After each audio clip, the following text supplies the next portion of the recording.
Hi friends, welcome to Bala's kitchen. நம்ம இன்றைக்கி என்ன செய்ய போகிறோன்னா ஹெல்த்தியான பாலக் பக்கோடா தாங்க செய்ய போகிறோம்.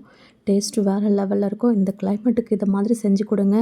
நீங்கள் செய்கிற அடுத்த நிமிஷத்தில் காலி பண்ணிவிடுவாங்க. அவ்வளோ டேஸ்டியாக இருக்கும். இந்த வீடியோ பிடிச்சா லைக் பண்ணிவிட்டு மறக்காமல் சேவ் பண்ணி வச்சு ட்ரை பண்ணி பாருங்கள். வாங்க இதை ஈஸியாக டேஸ்ட்டியாக எப்படி செய்கிறதுன்னு பார்க்கலாம்.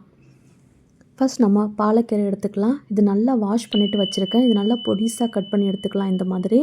இப்போ இதில் பொடிசாக கட் பண்ண இஞ்சி, பொடிசாக கட் பண்ண பச்சை மிளகா, பொடிசாக கட் பண்ண கருவேப்பிலை, 1 ஸ்பூன் சில்லி பவுடர் சேர்த்துக்கோங்க.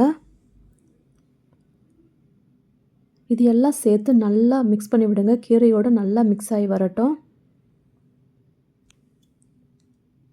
இந்த மாதிரி எல்லா பக்கமும் நல்லா கலந்து எடுத்துக்கோங்க. இப்போ இதில் 1 ஸ்பூன் அரிசி மாவு, 2 ஸ்பூன் கடலை மாவு சேர்த்துக்கோங்க. ஒரு அரை ஸ்பூன் ஓமம் சேர்த்துக்கோங்க. உங்களுக்கு ஓமம் விருப்பம் இல்லைன்னா சீரகம் கூட சேர்த்துக்கலாம். தேவையான அளவுக்கு உப்பு சேர்த்துக்கோங்க. ஒரு 1/4 ஸ்பூன் அளவுக்கு பெருங்காய பொடி சேர்த்துக்கோங்க. இது எல்லாத்தையும் நல்லா மிக்ஸ் பண்ணி விடுங்க. கொஞ்சம் கொஞ்சமாக தண்ணி விட்டு இது நல்லா பெசரி எடுத்துக்கோங்க. அதிகமாக தண்ணி விட்டுடாதீங்க, போண்டா மாதிரி ஆகிடும். லைட்டாக தண்ணி விட்டுக்கோங்க இந்த மாதிரி. இப்போ கடாயில் எண்ணெய் காஞ்ச உடனே நம்ம கொஞ்சம் கொஞ்சமாக போட்டு எடுத்துக்கலாம். 2 பக்கமும் நல்லா திருப்பி விடுங்க. அப்போ தான் நல்லா மொறு மொறுன்னு கிடைக்கும்.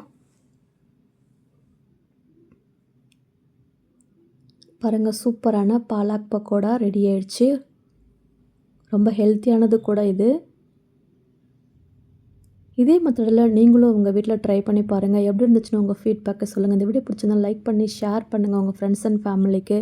மறக்காமல் நம்ம சேனலை சப்ஸ்கிரைப் பண்ணி வச்சுக்கோங்க. அப்படி கண்டிப்பாக ட்ரை பண்ணி பாருங்கள். பாருங்கள், மொறு மொறுன்னு சூப்பராக இருக்கும், டேஸ்டியாக இருக்கும். நெக்ஸ்ட் வீடியோவில் பார்க்கலாம். பாய், தேங்க்யூ.